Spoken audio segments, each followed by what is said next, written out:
The silver ship moved through space like a gentle wave through calm water. Captain Vexith stood on the bridge, his blue skin glowing softly under the ship's lights. His large eyes looked at the screen showing a small blue and green planet ahead. This was their third month searching for new life in this part of the galaxy. "Captain, we are getting close to the third planet," said Science Officer Kralwen. Her voice was soft and musical, like all Zephyrians. She had been studying the readings for days now. "The planet shows signs of life, lots of life." Captain Vexith walked closer to look at the data. The numbers were interesting. This planet had water, air that could support life, and the right temperature. But what made him most curious were the energy readings. They showed technology, but not too advanced. Maybe this was another peaceful world ready to join their federation of planets. "What kind of beings live there?" asked the captain. Kralwen touched her control panel with her long, thin fingers. Pictures appeared on the screen. They showed creatures walking on two legs, with no fur, no scales, and no natural armor. The beings looked small and weak compared to other intelligent life they had found before. "They call themselves humans," Kralwen said. "Our computers have been listening to their radio signals. They seem to talk a lot to each other. They live in groups and build things together. They might be farmers or maybe gatherers." Military Officer Thexivor stepped forward. He was bigger than the others, with thick gray skin, but even he looked peaceful. His people had not fought wars for over 1,000 years. "Captain, should we prepare for first contact? These humans look harmless enough." Captain Vexith thought for a moment. In all his years of exploring, he had found many worlds with intelligent life. Most were like his own people, plant-eaters who lived in peace. Some ate fish or small animals, but they were still gentle beings who welcomed visitors from space. "Not yet," the captain said. "We should watch them first, learn how they live. The Federation rules say we must understand a species before we make contact." The ship moved closer to the planet. It was beautiful, with blue oceans and white clouds. Green and brown land showed through the clouds. The humans had built cities, but they were small compared to the great cities on other Federation worlds. Much of the planet was still wild, with thick forests and open grasslands. "Look at all that empty space," said Kralwen with wonder. "Most intelligent species use all the land on their planet. These humans leave so much wild." "Maybe they are not very good at building," suggested Thexivor. "Or maybe there are not many of them." Captain Vexth was not so sure. Something felt different about this world, but he could not say what. "Take us to a safe distance. Send out the spy drones. Let's watch these humans for a while." The spy drones were small and invisible. They could fly close to the humans without being seen. The crew of the Starwind had used them many times to study new species. It was always the same.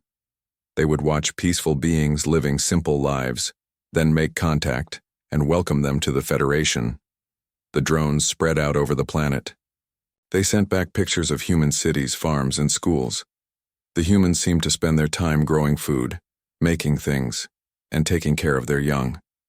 They looked just like dozens of other peaceful species the Zephyrians had met. "See, Captain?" said Kralwen as she watched the pictures. "They grow plants for food. They build homes. They teach their children. Very normal for intelligent life. But some pictures were confusing. The drones showed humans in wild places far from their cities. These humans carried strange objects and seemed to be looking for something. They moved differently too, more carefully, more quietly." "What are they doing in those wild places?" asked Captain Vexth. "Maybe they are scientists studying nature," suggested Kralwen. "Or maybe they are lost." "They don't look lost," said Thexivor, studying the pictures more closely. "They look like they know exactly where they are going." The captain ordered more drones to follow these humans in the wild places. He wanted to understand what they were doing. The Federation had rules about contact, and one important rule was to make sure the new species was truly peaceful. Days passed as they watched. The humans in the cities seemed normal, working, playing, caring for families. But the humans in the wild places were different. They moved through thick forests like they belonged there. They could find their way without paths, They knew things about the world around them that seemed almost magical. "Captain," said Kralwen one morning, "I think we should focus on one human. Watch him closely. Maybe we can understand what they are doing." On the screen appeared a human male. He was not young, but not old.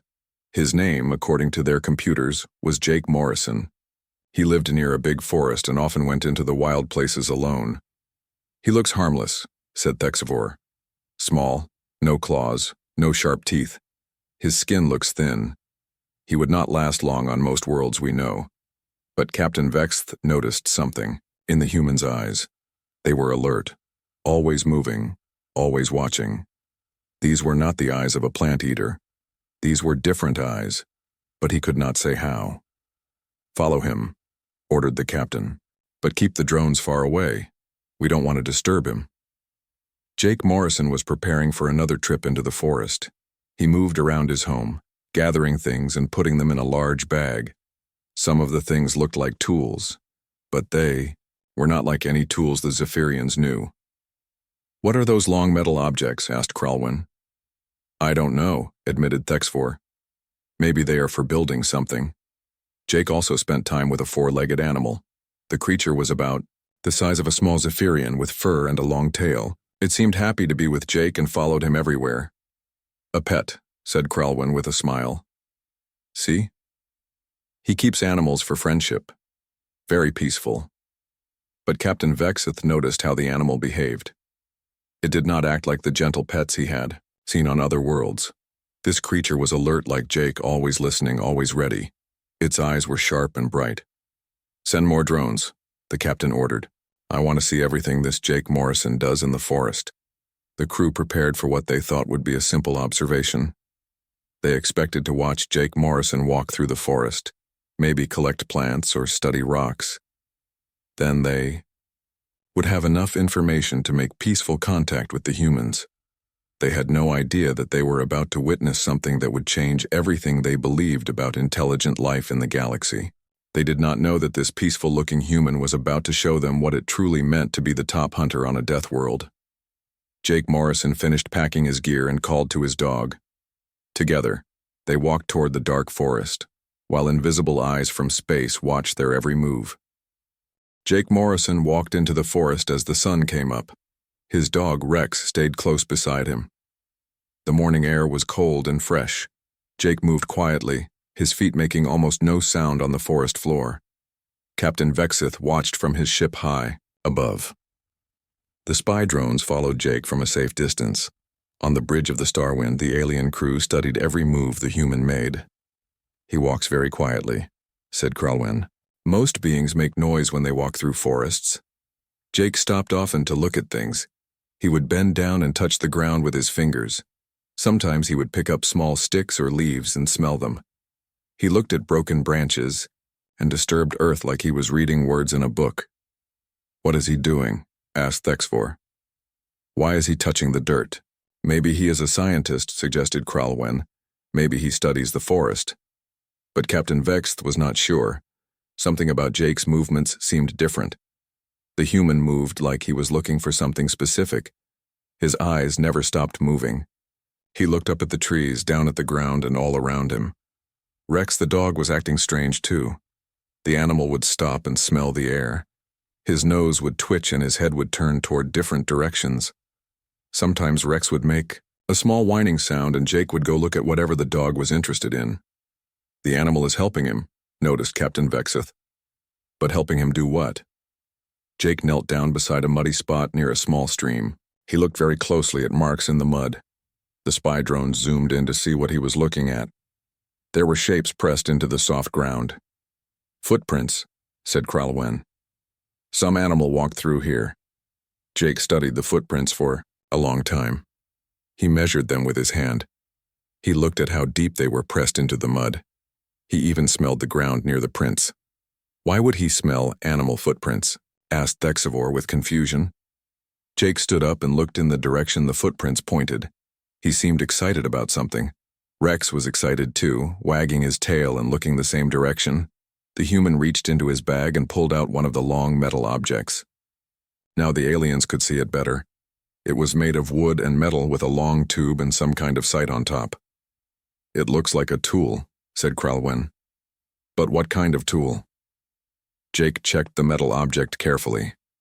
He looked through the sight, at distant trees. He moved parts of it and listened to small clicking sounds it made. Whatever this tool was, Jake knew how to use it very well. From his bag, Jake also took out small metal objects that fit in his hand. They were heavy and shiny. He put some of them in his pocket and some into the long metal tool. "Those look like they might be dangerous," said Thexvor. His military training made him notice weapons, even if he had never seen anything like this before. Jake and Rex began to follow the footprints. They moved through the forest like they had done this many times before. Jake stepped carefully to avoid making noise. He pushed branches aside quietly and watched where he put his feet. The footprints led deeper into the forest, away from human cities and roads. Jake followed them for hours, never seeming to get tired or lost. He would stop sometimes to study more footprints or to let Rex smell interesting scents. "How does he know where to go?" wondered Kralwyn. "The forest all looks the same." But it did not look the same to Jake. He could see things the aliens missed. He noticed which way branches were bent. He saw which plants had been eaten. He found tiny pieces of fur caught on thorns. The aliens began to feel uncomfortable watching Jake. There was something about the way he moved that reminded them of stories their grandparents told. Old stories about creatures that hunted other creatures. But those were just scary tales from long ago before civilization. Rex suddenly stopped and pointed his nose toward a thick group of trees. His body became very still. Jake saw this and became still too. Both human and dog stood like statues, listening and watching. "What are they doing now?" whispered Thexvor, even though the humans could not hear him. Through the spy drone cameras, the aliens saw movement in the distant trees. Something large was walking between the tree trunks. It was brown and had 4 legs, and a big head with branches growing from it. "It's a plant eater," said Kralwyn with relief. "A big plant eater. They are probably just watching it because it's interesting." But Jake was not just watching. He was studying the animal very carefully. He looked at how it moved, where it was going, and what it was doing. The animal had not seen Jake and Rex, yet Jake began to move very slowly and quietly toward the animal. He kept trees between himself and the creature. Rex followed, moving just as quietly as Jake. "Why is he getting closer?" asked Captain Vexth. "Most intelligent beings stay away from large animals."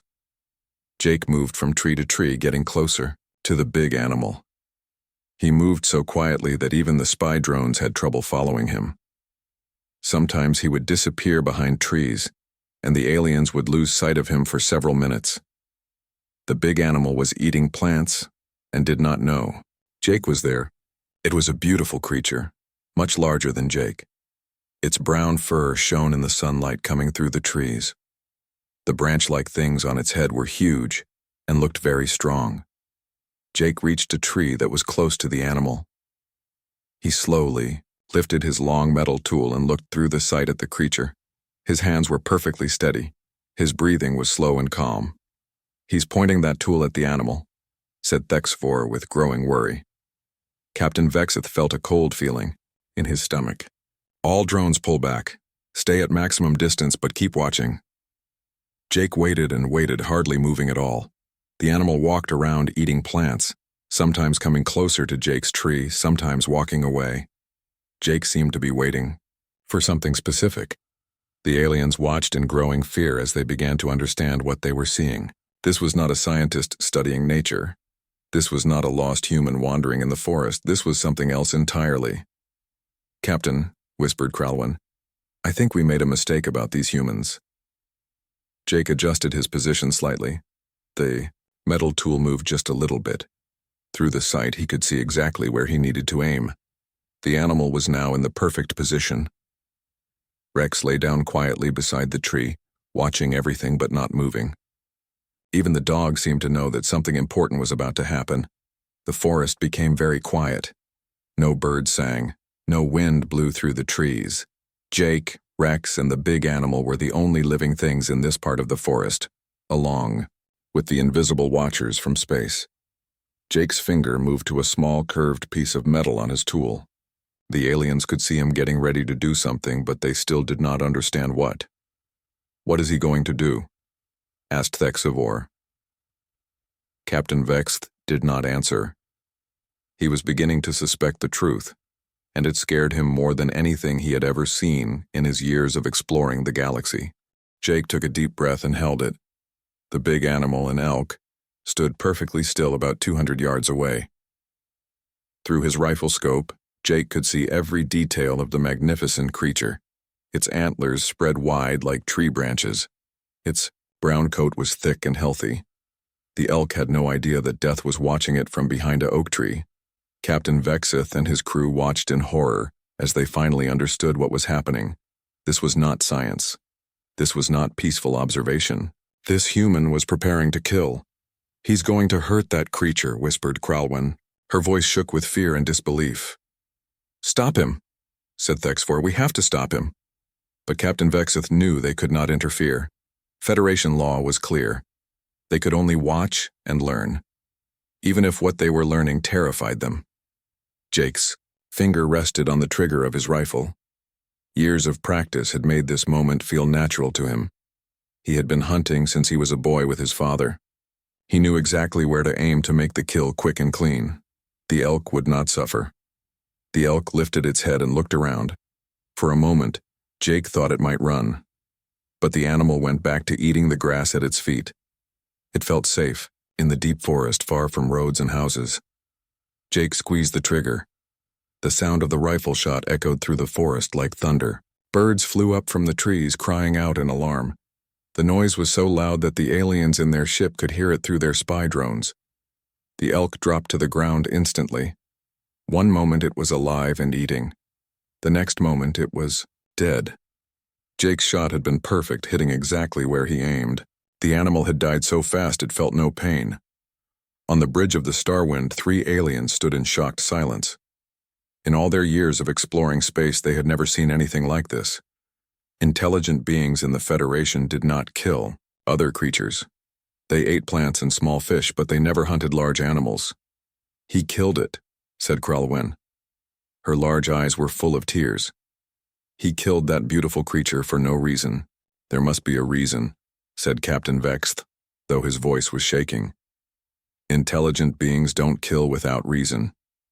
Jake walked toward the dead elk with Rex beside him. He moved carefully, keeping his rifle ready in case the animal was not completely dead. But there was no need to worry. His shot had been perfect. When Jake reached the elk, he knelt beside it and put his hand on its side.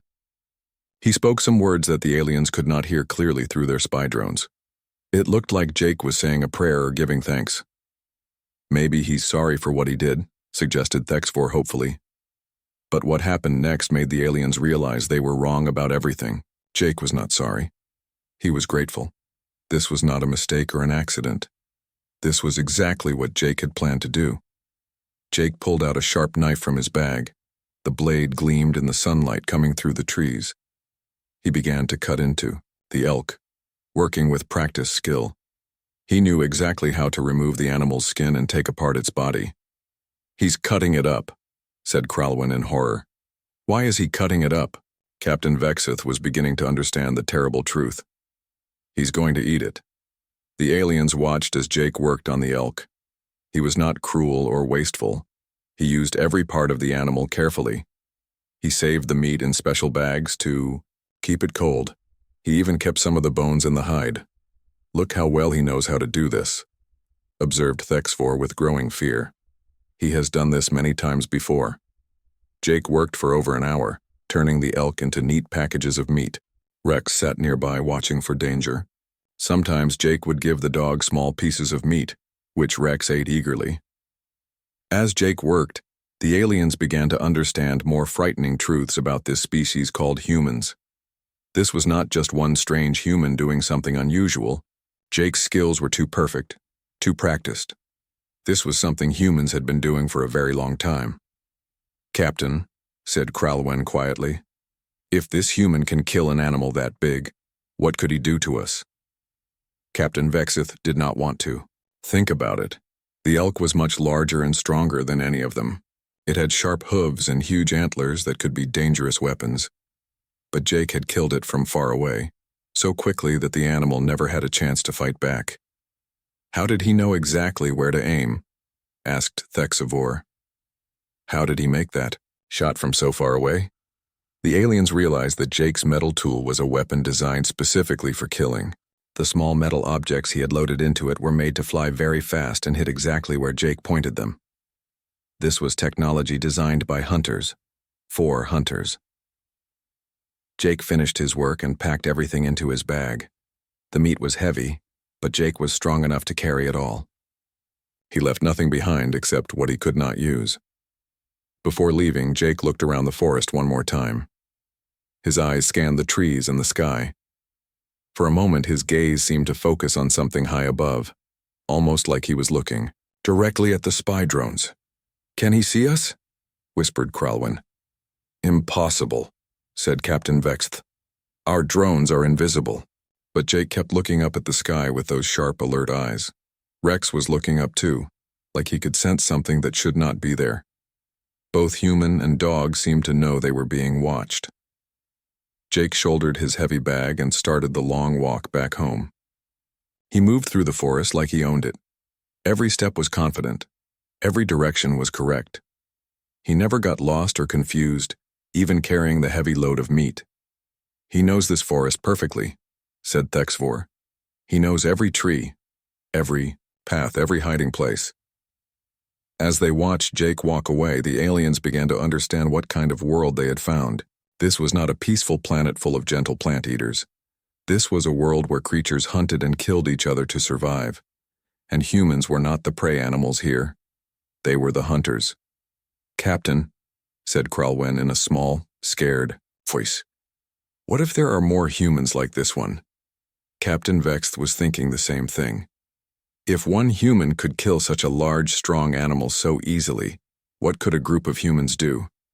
What could thousands of humans do? What could millions of humans do?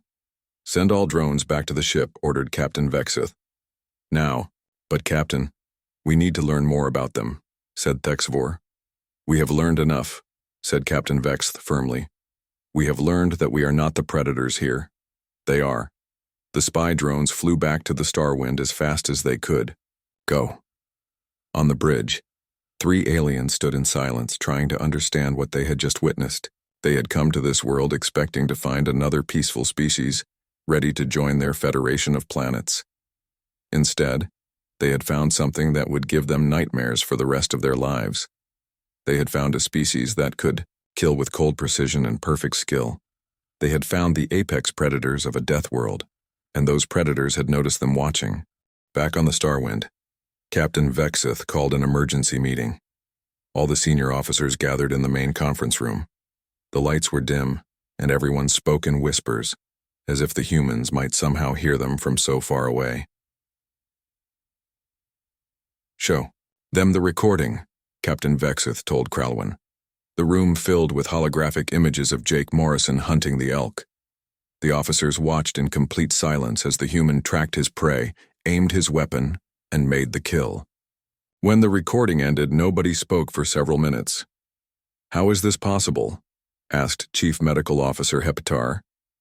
"Intelligent species don't do this.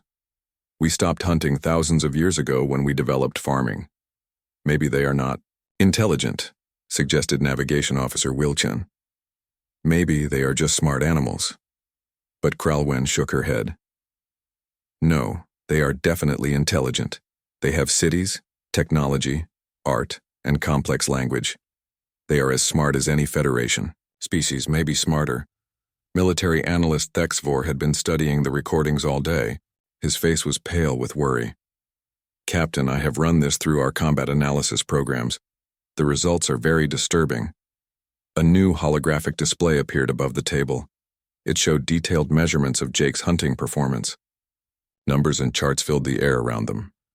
This human killed a creature weighing over 300 kilograms from a distance of nearly 200 meters, Thexivore explained. His shot was perfectly placed to cause instant death. The accuracy required for this shot is beyond what most Federation species could achieve even with computer assistance. But he did it with no computer help. added Kralwen. He used only his own eyes and hands. How is that possible? Thexavor touched his controls and more data appeared. I have been comparing human capabilities to other predator species in our database. The results are frightening. Humans appear to be persistence hunters. What does that mean? Asked Captain Vext.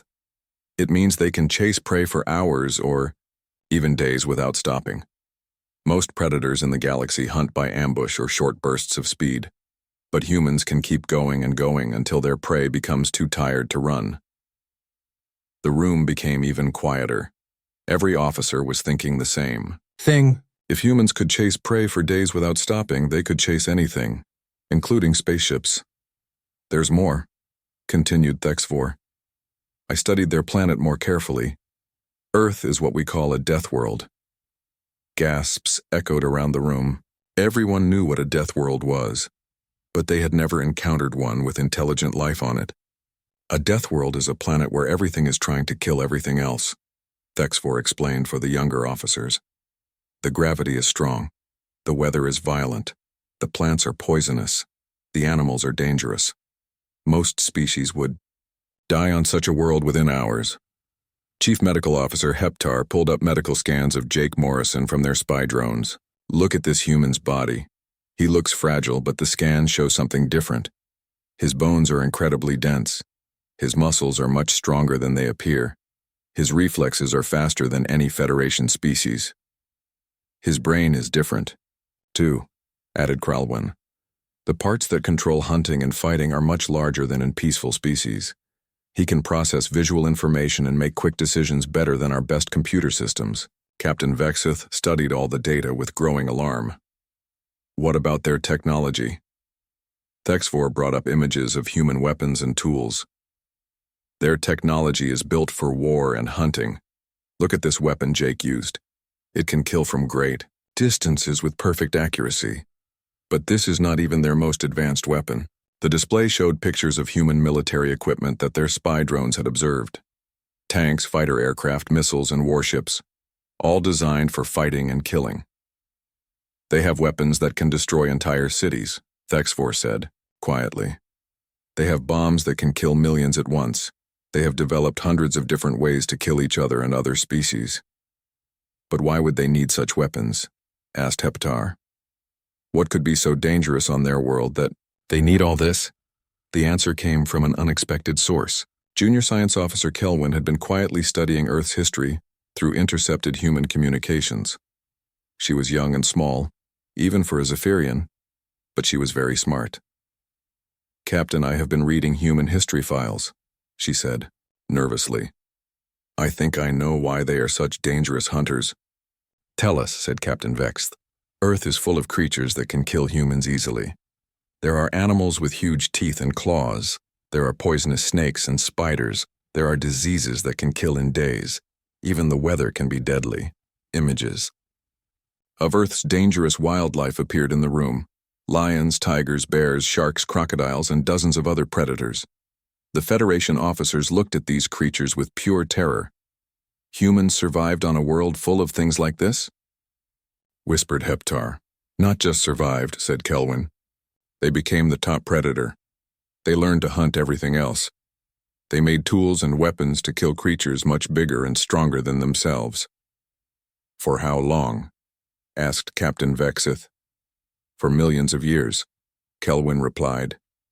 Humans have been hunting and fighting for their entire evolutionary history. Every human alive today is descended from the best hunters and fighters their species ever produced. The room fell silent again as everyone absorbed this information. Millions of years of evolution had created a species of perfect killers. And now these killers had developed space technology. Captain, said Thexavor carefully, there is something else, something that might be the most dangerous thing of all. What is it? Humans don't just hunt alone. They hunt in groups. They plan together, work together, and fight together. Jake Morrison was hunting alone, but human military forces work in groups of thousands or millions. Captain Vext felt sick. One human had been terrifying enough. The idea of millions of humans working together was beyond frightening. They also use pack animals, added HFY. That creature with Jake Morrison was not a pet. It was a hunting partner. Humans have trained other species to help them hunt and fight. So they can turn other animals into weapons too? Asked Heptar. It appears so. And there's one more thing. Humans seem to enjoy hunting. It's not just about food for them. They do it for pleasure. This was the most disturbing news of all. The Federation species only killed when absolutely necessary for food, and even then they felt bad about it. But humans appeared to hunt for fun. Captain, said Kelwyn quietly, I found something else in their history files. Humans don't just hunt animals. They hunt each other. What do you mean? They have wars. Big wars where millions of humans fight and kill other humans. They have been doing this for their entire recorded history. The Federation officers stared at each other in horror. A species that would kill its own kind was beyond their understanding. In the Federation, violence between intelligent beings was almost unknown. How many humans are there on Earth? Asked Captain Vexith. Over 7 billion, replied Kralwen. 7 billion apex predators from a death world, with advanced technology and a history of violence. Captain Vexith realized they had discovered the most dangerous species in the galaxy. Emergency protocols, he ordered. Send a priority message to Federation Command. Classification Level 9. Immediate quarantine of this system. Level 9 was the highest threat classification in Federation records. It had never been used before. The emergency signal reached Federation Command within hours. On the capital world of Zentara, High Admiral Morthek received the message while eating his morning meal of sweet fruits and flower nectar. He nearly choked when he read the Level 9 classification. This cannot be right, he said to his aide. Level 9 has never been used. It's for threats that could destroy the entire Federation. But as Morthek read Captain Vexith's full report, his calm expression changed to one of pure terror. The report described a species of hunters so dangerous that they made the Federation's worst nightmares seem peaceful. Within an hour, every Federation ship within 50 light years of Earth received the same message. Stay away from the Sol system. Do not approach under any circumstances. Do not attempt contact. Maximum speed retreat if already in the area. Back on the Starwind, Captain Vexith was preparing to leave Earth's system as fast as possible. But before they could go, something happened that made their worst fears come true. Jake Morrison was walking back to his home through the forest, carrying the heavy elk meat. Rex trotted beside him, happy and tired after the successful hunt. As they walked, Jake kept looking up at the sky. Something was bothering him. I know you're up there, Jake said quietly to the empty air above him. Rex barked once as if agreeing with his human. On the Starwind, the aliens heard these words through their spy drones and felt their blood turn cold. He knows we're here, whispered Kralwen. But how is that possible? Jake stopped walking and looked directly up at where the spy drone was hovering, invisible among the tree branches. His eyes seemed to look right through the drone's camouflage technology. I've been hunting these woods for 20 years, Jake continued, still looking up.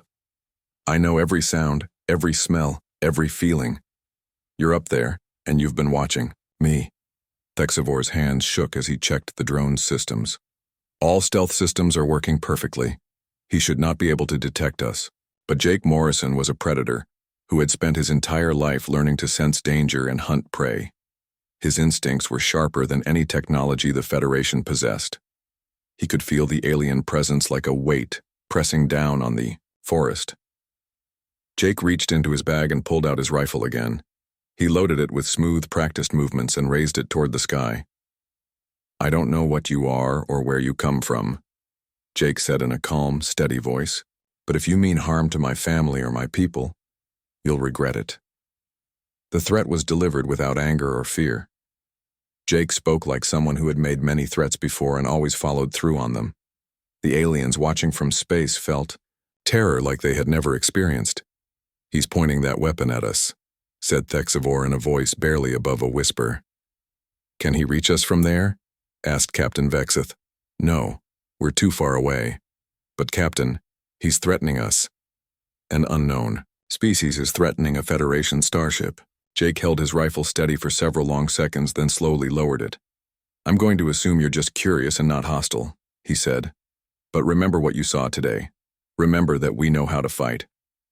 With that, Jake Morrison turned and walked away through the forest. But the message was clear. Humans knew they were being watched, and humans were not afraid. Get us out of here, ordered Captain Vexith. Maximum speed. Now. The Starwind's engines roared to life, and the ship shot away from Earth like a frightened animal running from a larger predator. They did not slow down until they were dozens of light years away from the Sol system. 3 days later, Captain Vexth stood before the Federation High Council on Zentara. The great chamber was filled with representatives from dozens of peaceful species. They all listened in shocked silence as he told them about the humans of Earth. Are you certain about these findings? Asked Council Leader Sistak, an ancient being whose people had been peaceful for 10,000 years. Completely certain, replied Captain Vexith. We observed one human for less than 1 day. In that time, he demonstrated hunting skills that exceed our most advanced military capabilities.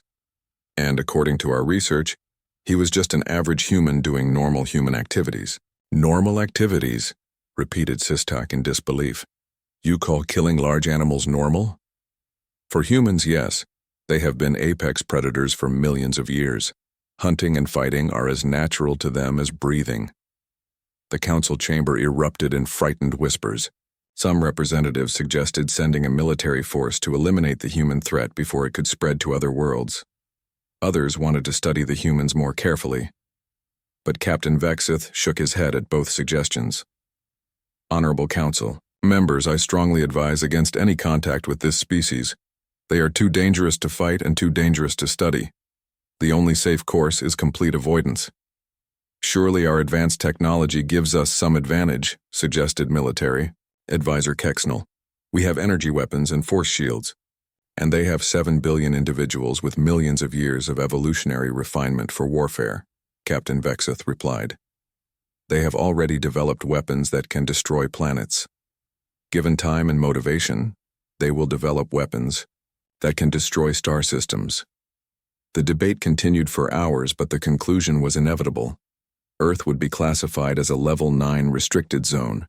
No Federation ship would approach within 50 light years without special authorization.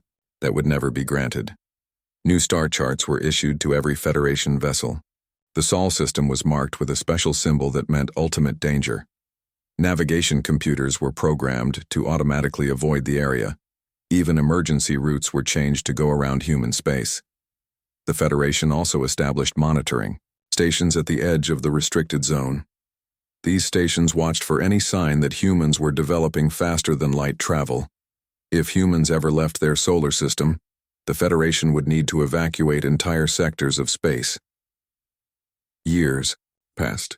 The monitoring stations detected increasing human activity in space, but always within their own solar system. The humans built space stations and sent robotic probes to other planets, but they did not develop the technology to travel between stars. This gave the Federation time to prepare. Secret military bases were built far from human space. New weapons were developed specifically for fighting apex predators. Emergency evacuation plans were created for every world within 100 light years of Earth. But most Federation citizens never learned about the humans. The information was classified at the highest levels. Only military leaders and senior government officials knew about the species of hunters living near the edge of Federation space. Jake Morrison never knew that.